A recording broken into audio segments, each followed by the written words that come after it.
कुमार सूद जी, प्रमोद लोहिया जी, भाई सोम जी, सोहन सिंह जी, ब्रह्म जी, पंडित जी, हमारे बोधराज गुप्ता जी और तमाम यहाँ सम्मानित साथी। बड़े हर्ष का विषय है, आज director of the education Sanjay ji से चर्चा हुई आपके मकानों को लेकर, आपके रेगुलाइजेशन को लेकर और आपकी 8 घंटे की ड्यूटी को लेकर। मैं कोई भी इफ या बट नहीं करता, ना बटरिंग करता। उन्होंने कोई भी ऐसे आदेश आपकी एडिशनल डायरेक्टर को नहीं दे रखे, नौटियाल जी को, कि जिससे कि आपके कमरे खाली कराएं। उनका जब भी वही वक्तव्य था, आज भी वही वक्तव्य है कि भाई अपने कमरों में जो फैसिलिटी आप एयर कंडीशन की हो या फिर कूलर्स की हो या फिर फ्रिज की हो, उसको हटा लें।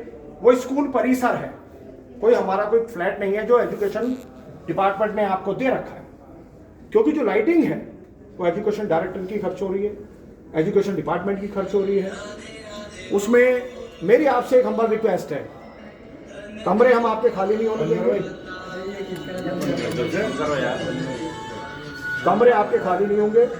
और कोशिश ये है बहुत जल्द 8 घंटे की आपकी ड्यूटी हो जाएगी, ना तो ये 8 घंटे की कमरों की किल्लत रहेगी आपकी और ना ही 36 घंटे की ड्यूटी की आपकी किल्लत रहेगी। ये कोर कमेटी आज दिनांक 14 है सर? हाँ जी, 14 जुलाई सन 2025 को आपसे कमिटमेंट करती है सिविक सेंटर पर, एजुकेशन डिपार्टमेंट यानी 15वें फ्लोर पर, कि आपके 8 घंटे की ड्यूटी कराएंगे और आपका नियमितीकरण कराएंगे। ये बात इसलिए भी मैं कह रहा हूं क्योंकि मौके पर चौधरी साहब आ गए और आपके ही डिपार्टमेंट के 3 लोग वहां मौजूद थे। अभी बहुत जल्द दिल्ली के कमिश्नर माननीय अश्विनी कुमार जी से आपकी बहुत जल्द बैठक होने वाली है। उस बैठक में एक फैसला होगा कि हमारी 8 घंटे की ड्यूटी आप हमारी मुकर्रर करें और ये जो फ्लैट दे रखे हैं आपने ये वापस नहीं, हमें नहीं चाहिए, नहीं चाहिए। लेकिन अभी क्या है माहौल, बरसात, वर्षा ऋतु है और इस माहौल में यदि आपका सामान बाहर जाए तो आपातकालीन स्थिति में आपको कोई शेल्टर नहीं देगा, आपको कोई किराए पे नहीं देगा। इसलिए बात की गई है कि भाई आप अपनी तरफ से इंस्पेक्शन कराएं। डायरेक्टर साहब, हमने अपनी इंस्पेक्शन कर ली है कि हमारे जितने भाई हैं हमारे परिवार के, उन्होंने अभी तक किसी कमरे में जो भी फ्रिज रखे थे, जो भी एसी रखे थे, उनको सबको खत्म कर दिया है। और मैं आपको भी डायरेक्शन दे रहा हूं उस चीज के लिए, कोर कमेटी का अध्यक्ष होने के नाते, आप जो भी चीज अधिकारियों को कानों में चुभ रही है, आंखों में चुभ रही है, जो सिस्टम से बाहर है, जो डेकोरम में नहीं है, आप जल्द से जल्द उसको खत्म करें, क्योंकि यह भी मेरे रेपुटेशन के सवाल है और कोर कमेटी के रेपुटेशन के सवाल है। समझ रहे हैं आप इस बात को? तो आपके पास कोई भी सरप्राइज विजिट नहीं होगा, नहीं आपके पास कोई अधिकारी जाएगा। आप कह रहे थे पुलिसकर्मी जाएंगे, पुलिस वाले जाके आपके सामान को फेंकेंगे। हम कोई आतंकवादी नहीं है, हम कोई अलगाववादी नहीं है, हम कोई उग्रवादी नहीं है। इस डिपार्टमेंट के अगर नौकर ये लोग हैं तो हम भी इस डिपार्टमेंट के नौकर हैं। अब कोई साथी कोई बात कहना चाहता है तो मुझे बताएं, अन्यथा मैं चौधरी साहब से कहूंगा अपना वक्तव्य रखें। तो सर कोई बोलना चाहता है कि आपका जो रेगुलाइजेशन होगा वो डैम्स विभाग के आधार पर होगा। आपकी जो भी पॉलिसीज बनेगी वो डैम्स के आधार पर बनेगी, अभियंत्रिक विभाग के उसमें बनेगी, क्योंकि इन दोनों ही विभाग में 2006 फेज मैनर पॉलिसी में कर्मचारियों के आदेश हो चुके हैं उनको पक्का करने के। अच्छा, जब डिपार्टमेंट एक है जी, कमिश्नर एक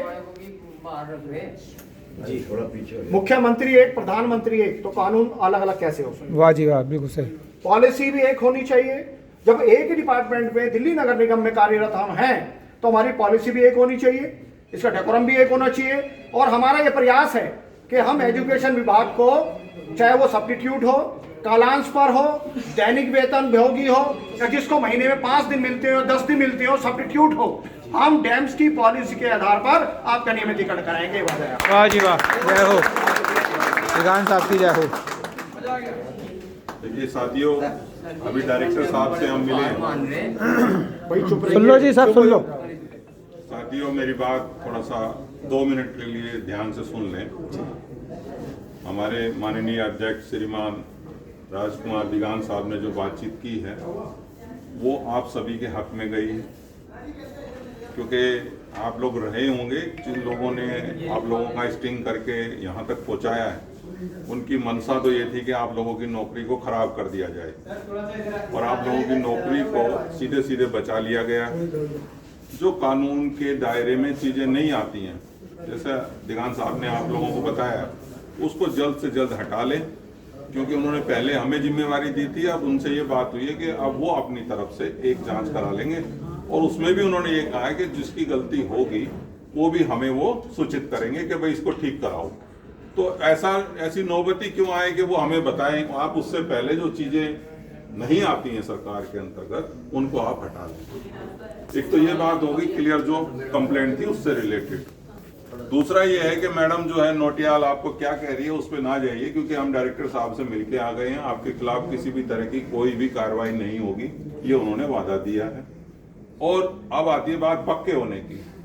तो जैसा दिगान साहब कह रहे हैं कि एक बढ़िया मीटिंग आप अरेंज कीजिए और एक लिस्ट भी बना लीजिए कितने कर्मचारी हैं, कौन कब से लगा हुआ है, और एक रिकॉर्ड भी मेंटेन कर लीजिए, ताकि अब आने वाले जो कमिश्नर साहब से मीटिंग है तो हम पूर्ण रूप से तैयार होकर उनके सामने बता सकें कि एजुकेशन के इतने एम्प्लॉय हैं ग्रुप डी के, और ये इतने 30-30 साल से और 30-30 साल से ये लोग रहे हैं।